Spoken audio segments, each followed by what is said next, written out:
Identify the story you are creating or that you have created for yourself. See, there's a difference between an event and a story that happens in our life. Okay?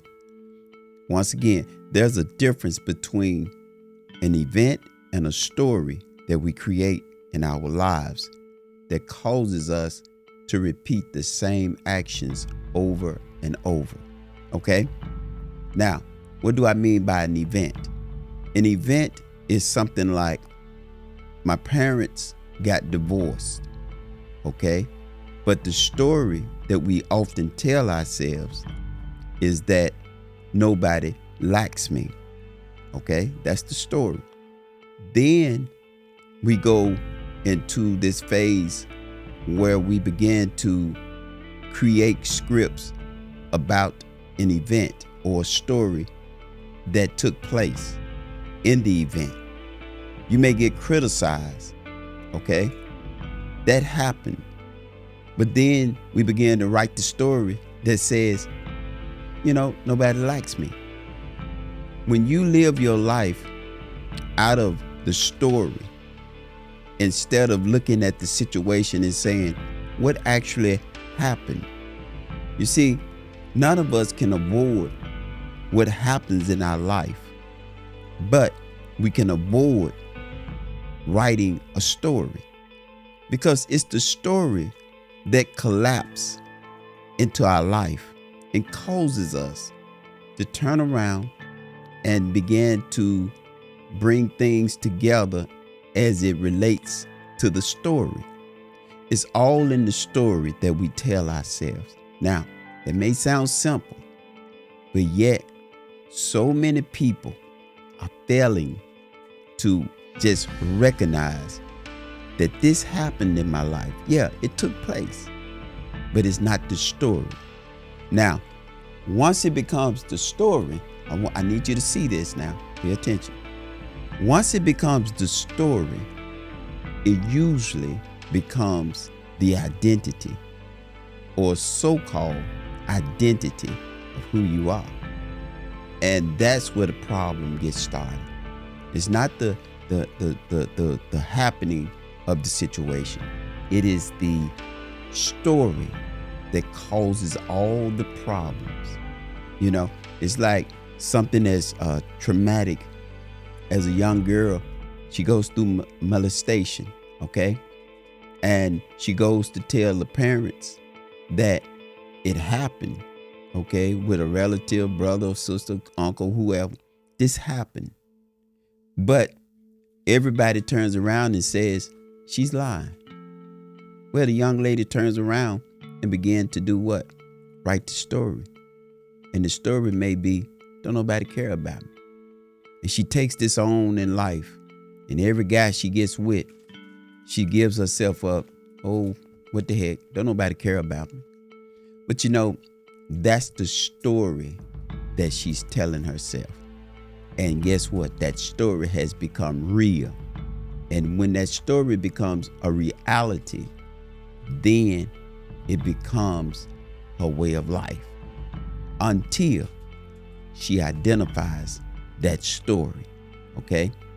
And then begin to change it. Now, number 2,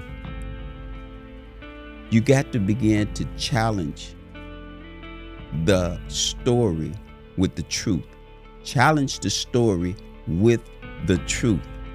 A lot of times, people don't realize that children, when things happen to us as children, we can't accurately begin to define it, begin to really put it in place, and really challenge the story with evidence.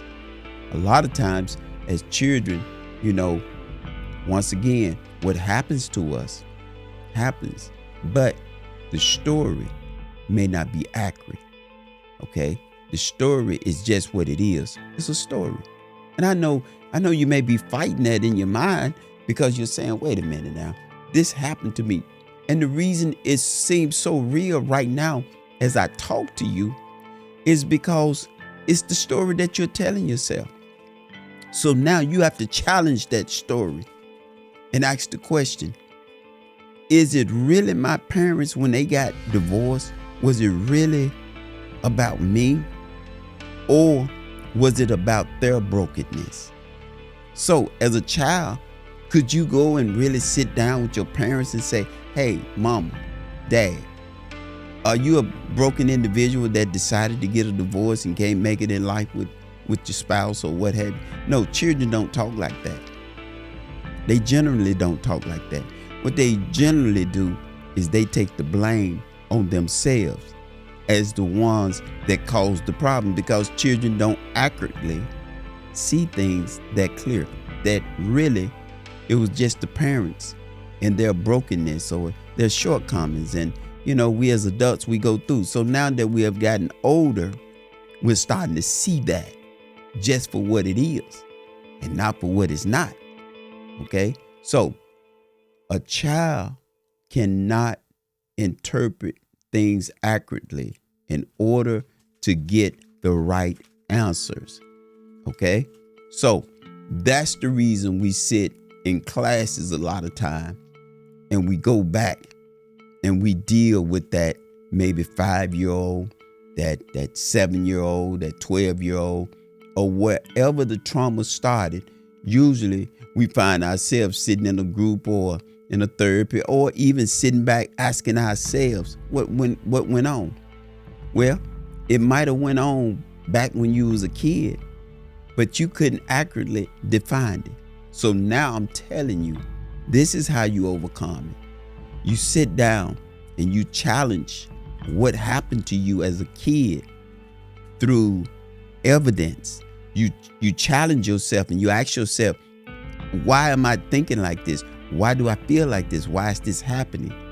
And like I said earlier, when you identify what happened versus the story you're telling yourself, you can't do anything but come up on the child issue, because that's where it's resting at, in the childhood stage.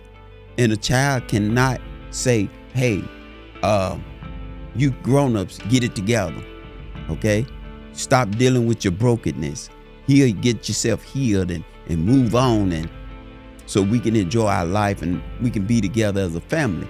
Children don't go through that. We don't deal with that like that as children. Grown folks are grown folks. Okay? So that's the reason we often find ourselves in adulthood sitting and getting counsel and really sitting down and saying, this is what took place. Okay? It wasn't so much as my parents didn't love me. It's just that they couldn't deal with their own issues. Okay? They couldn't get it together. But that doesn't have a reflection on me. The story that I've been telling myself has been a lie all the time. I wasn't the cause of my family getting a divorce or my mother and father breaking up. And so what takes place in that, when we don't discover this, we go through marriages, hurt people, okay? So we go through all the hurts, habits, and hang-ups once again, and we face off with all those different challenges, and so once you get to a place in your life where you're discovering what's going on, you can begin to overcome those childhood traumas, those things that have really, really hurt you and caused you problems. You'll begin to see that, no, it wasn't me. I was just born to this family. I was just, involved with this family when we went through this. Okay? So the child was not the problem in the divorce. It was the brokenness of the parents that caused the situation. They made that decision. They decided to go their separate ways, not the child. So that's number 2 as to how you began to overcome, okay? To overcome childhood trauma. Number 3, once you have discovered in the healing process, okay, you have discovered what the real story is or what happened versus the story, you can begin to look back at the healing. But that's only one phase. What you have to do in the process of things, once you look back at what happened and the story and everything, and now you're healing, you have to begin to create a future bigger than the past. That's that number 3 I want to talk about. Creating, okay, a future that's bigger than your past. In other words, once you discover, and it's not always easy. Now, if you take what I'm talking about right here today on this video, when you take what I'm talking about and begin to look at what happened, okay, sure, it's gonna make you mad. It may make you a little mad. It may have you where you really want to say some things to your parents and they may be gone, so you can't throw rocks at the grave, or they may be somewhere else. But the best thing you'll probably be able to say if your parents are still living is say, hey, I love you. Because it's in this moment that you have discovered, okay, your past, what's been holding you up. You know, it's that thing of self-awareness and self-growth and getting yourself together and trusting God that everything in your future is going to work out. So let's get past let's get past the past that was hurting you, okay, and begin to move into your future. Now, the question is, what are you going to do about your future? Because if you don't straighten the future out right now by dealing with the past, then when that future comes, you're going to take the past right along with you. You're going to do everything that you have always been doing in your future. So now you have to sit back and say, you know what?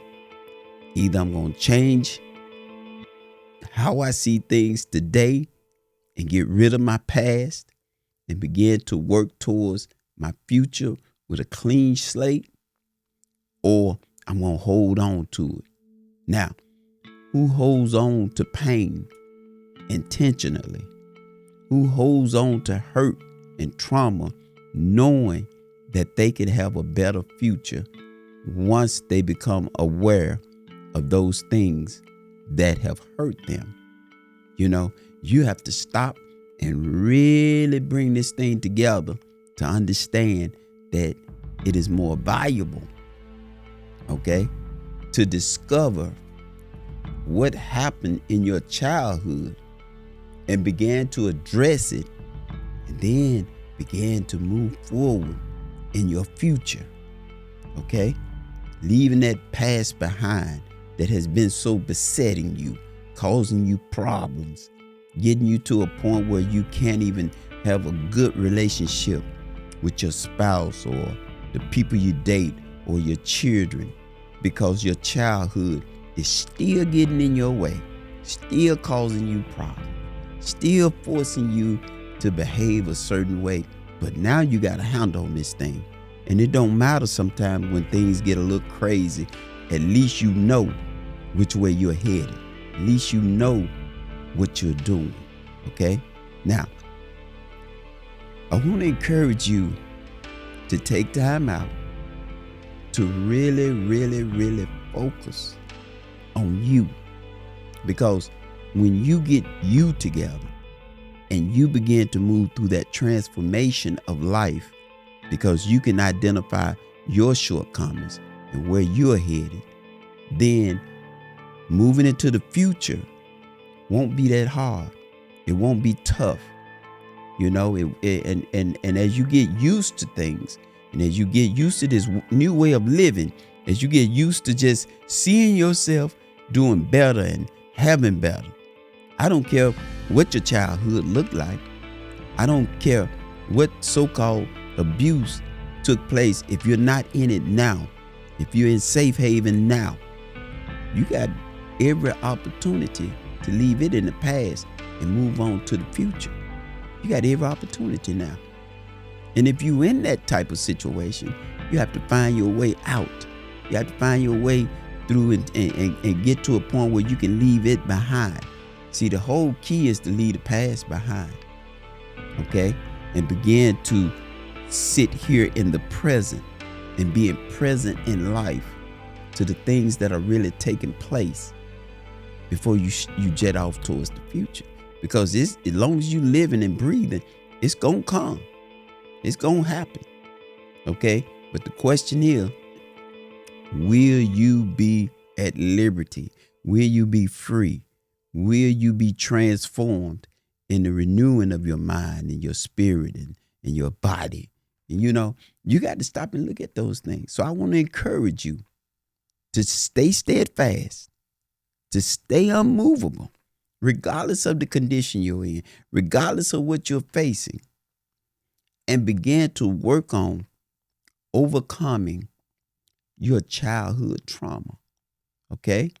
Number one, identify what happened and the story you're telling yourself. Okay? Number two, challenge. Okay? Challenge that story with the truth. Find the evidence that support what you're challenging your childhood trauma with. Okay? And number three, put that past behind you and begin to write a picture in the future that's bigger than that past, that's stronger than that past. Okay? Now, if you enjoyed this message, once again, don't forget to subscribe and leave a comment. Push the like button and be blessed. Until next time.